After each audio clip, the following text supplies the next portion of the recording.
Press द्वारा सबको जय मसीह की। मेरे प्रियो, हम परमेश्वर के नाम को धन्यवाद देते हैं, उसकी महिमा, उसका आदर, उसका सम्मान करते हैं दिल से। आज के समय के लिए हम उसको दिल से अपना शुक्रिया अदा करते हैं। आज का जो विषय है बहुत महत्वपूर्ण है। आज जिस बात पे हम गौर करने वाले हैं, जिस बात पे हम मनन करने वाले हैं, वो हमारे जीवन के लिए बहुत ही ज़्यादा महत्वपूर्ण है। और अगर हम हमारे जीवन में वो बातें नहीं करेंगे तो हो सकता है हमारे जीवन में, हो सकता नहीं यानी ऐसा हो सकता है कि हम अनंत काल का जीवन खो बैठेंगे। इसलिए हमारे जीवन में ये जो बातें हैं ये बहुत महत्वपूर्ण बातें हैं, क्योंकि बाइबल में जो है ईसा मसीह ने उनके जो अपना जो अनंत काल का जो जीवन है उसके बारे में कुछ बातें बता के रखी है।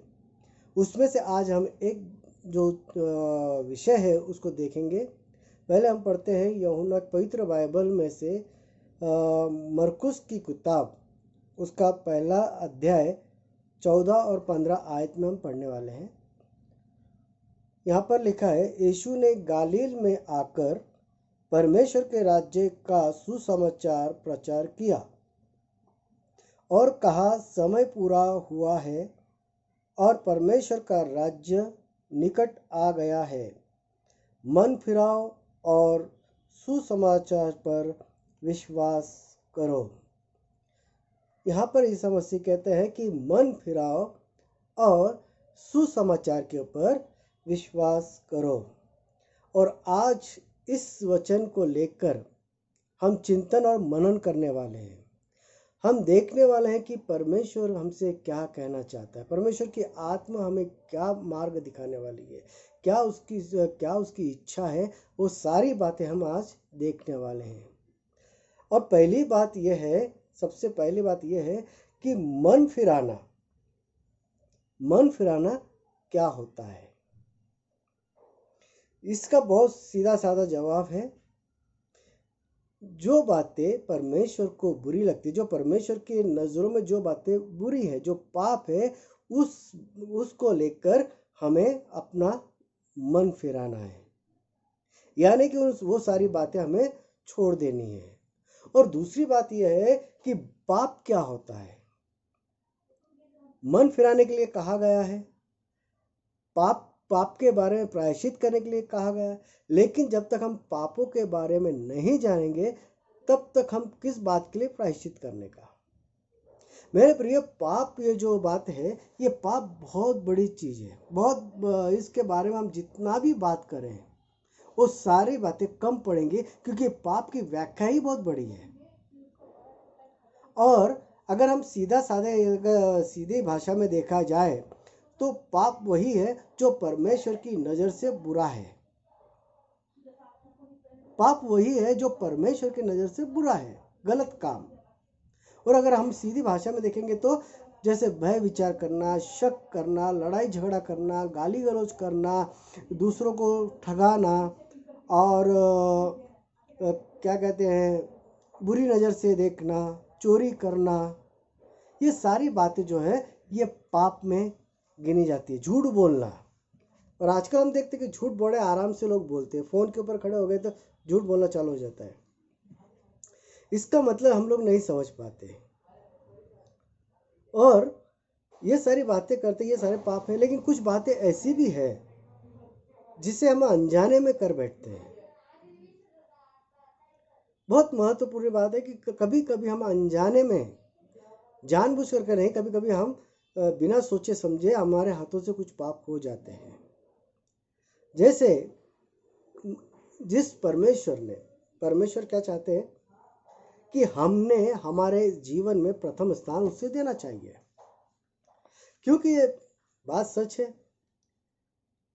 जिस परमेश्वर ने आपको और मुझे बनाया, जिस परमेश्वर ने सारी सृष्टि की निर्मित की, और हम लोग अगर उसे छोड़कर किसी और के पीछे जाए या सृष्टि की हम आराधना करने लगे तो परमेश्वर को बुरा लगने वाला है। अगर मान लो मेरा बच्चा है जिसे मैं पाल पोस कर बड़ा करता हूँ, पढ़ाता हूँ, लिखाता हूँ, और उसके बाद में उसके पैरों पे खड़ा करता हूँ, और फिर अगर वो उस समय मुझे छोड़ के और किसी का साथ दे या और किसी के साथ निकल जाए तो सीधी सी बात है, मुझे बुरा लगने वाला है, क्योंकि मैंने उसे बड़ा किया है, मैंने उसे पाला पोसा है।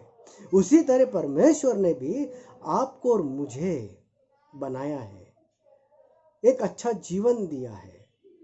और ये जो सृष्टि उसने बनाई है, अगर हम इसे छोड़कर इस सृष्टि के पीछे चले जाए या हम उसे छोड़कर हमारे जीवन में हम किसी और को स्थान दें,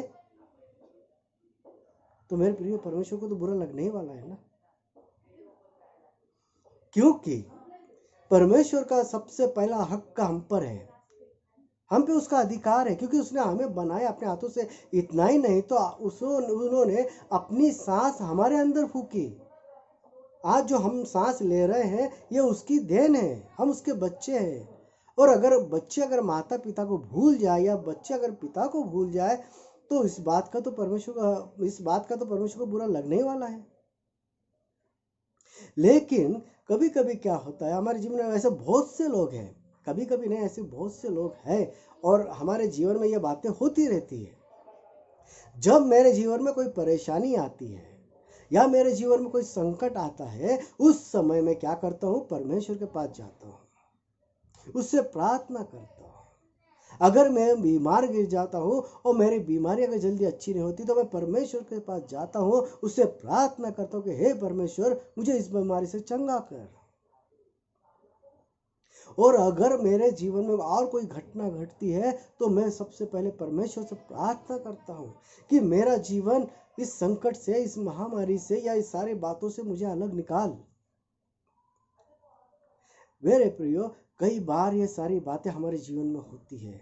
अगर मेरे जीवन में अगर ऐसा बहुत बार कभी कभी ऐसा हो जाता है कि किसी के जीवन में ऐसी भी हो जाता है, उसकी पत्नी उसे छोड़ के चली जाती है या उसका पति उसे छोड़ के चला जाता है, तो हम क्या करते हैं, तो परमेश्वर के पास जाते हैं।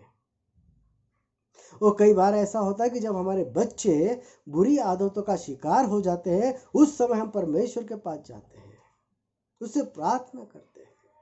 कई बार ऐसे होता है कि माँ बाप जब गलतियां करते हैं या माँ बाप के हमेशा लड़ाई झगड़े होते हैं, उस समय बच्चे परमेश्वर से प्रार्थना करते हैं कि हमारे माँ बाप को सद्बुद्धि ज्ञान दो। ऐसा होता है। लेकिन मेरे प्रियो, जब परमेश्वर हमारे जीवन में कोई चमत्कार करते हैं, जब हमारे जीवन में इस बातों से हम दूर, परमेश्वर इन बातों से हमें बाहर निकालते हैं, तब हम क्या करते हैं, धीरे धीरे उससे भूल जाते हैं, धीरे धीरे उससे भूल जाते हैं। जो पहला समय में परमेश्वर के साथ बिताता था वो अब मैं नहीं बिता पाता, क्योंकि हमारे जीवन में हमें बहुत से काम करना पड़ता है ना। पैसा कमाना है, घर गृहस्थी चलाना है, और ये सारी बातें करते समय क्या होता है, हमारे पास समय नहीं रहता। जब हम बीमार गिरते तो परमेश्वर की याद आती है, जब हम किसी परेशानी में फंस जाते हैं तो परमेश्वर की याद आती है, अगर हमारे जीवन में कोई संकट आता है तो परमेश्वर की याद आती है, हमारे जीवन में कोई तूफान आता है तो परमेश्वर की याद आती है। और जब ये सारी बातें निकल जाती है तो हम परमेश्वर को भूल जाते हैं। अब आप मुझे बताइए मेरे प्रियो, ये सही है या गलत, ये सही है या गलत? अगर मैं अपने मतलब के लिए परमेश्वर के पास जाता हूं तो मैं पाप करता हूं। क्यों? क्योंकि मैं मतलब के लिए जाता हूं। अगर मेरा जीवन में सब कुछ है, पैसा है, दौलत है, धन दौलत सब कुछ है, और चंगाई है, बड़ा घर है, तो मुझे परमेश्वर की याद नहीं आती। बहुत कम लोग ऐसे हैं जो ऐसी हालत में भी परमेश्वर को धन्यवाद देते, बहुत कम लोग हैं।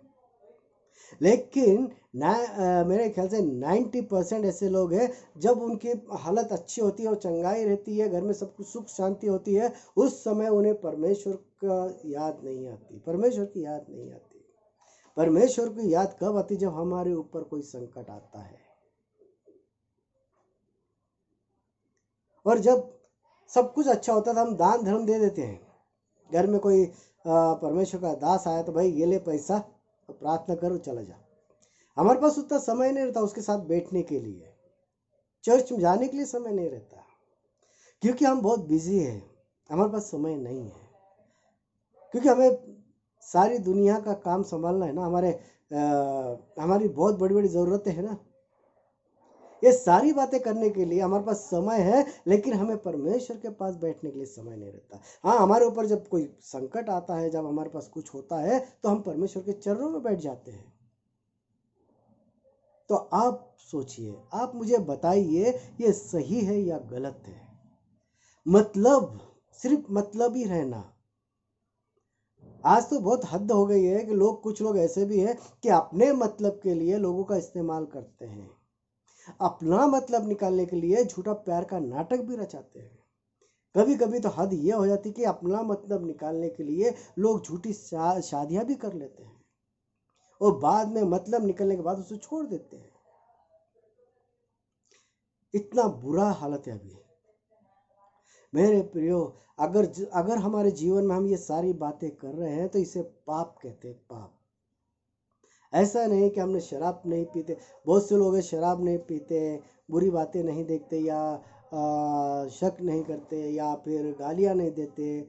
बहुत से शरीफ लोग भी हैं, लेकिन अगर वो परमेश्वर के पास सिर्फ अपना मतलब के पुरता दान देते हैं। कई बार ऐसा होता है कि हम जो 10वां हिस्सा होता है ना, वो हमारी इंक्रीमेंट के लिए हम देते हैं ज़्यादा करके, कि भाई हम ज़्यादा पैसा देंगे तो परमेश्वर हमें उसके बदले और ज़्यादा पैसा देंगे। कहीं ना कहीं हमारा लोभ, हमारा मतलब इस बात में छुपा हुआ है। मेरे प्रियो, ये सारी बातें परमेश्वर की नज़र में पाप है, पाप। भले मैं गालियां नहीं देता, भले मैं क्या कहते उसे, बुरे शौक नहीं करता, भले मैं चर्च को जाता हूँ, सब कुछ करता हूँ, अगर मेरा मतलब है, सिर्फ मैं मतलब के पुरता अगर परमेश्वर के पास जाता हूँ, और मेरी जब ज़रूरत है उस समय मैं लोगों का इस्तेमाल करता हूँ, अगर मेरी ज़रूरत के हिसाब से मैं परमेश्वर के पास जाता हूँ, तो मैं परमेश्वर की नज़र में पापी हूँ।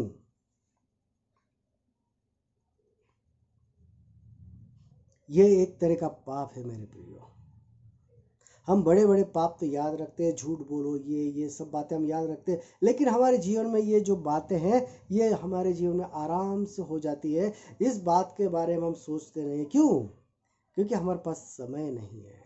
आज समय बहुत कम हो गया है मेरे प्रियो। उसी तरह आप ईसा मसीह का आने का समय भी नजदीक आ गया है। अब समय ज़्यादा दिन नहीं रहा है, समय निकट है।